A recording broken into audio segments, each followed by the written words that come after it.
Hi friends, Amy Seifert here, speaker and author of Grace Looks Amazing on You and Starved. And today's verse is one of my favorites. It's Psalm 3:3, and it says this: "But you, O Lord, are a shield about me, my glory and the lifter of my head." Have you ever woken up in the middle of the night full of anxious and fearful thoughts, where it almost feels like your thoughts are enemies surrounding you, closing in on you? Maybe you're thinking about those bills that you can't pay, or something you said that you regret, or what other people think about you.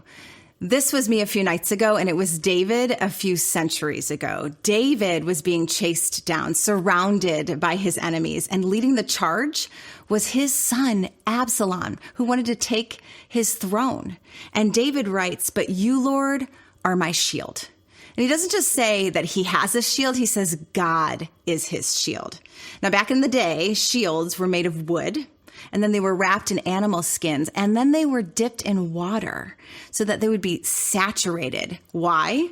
So that arrows that were on fire, flaming arrows, they would extinguish the arrows from the enemy, much like the shield of faith that Paul writes about in Ephesians 6.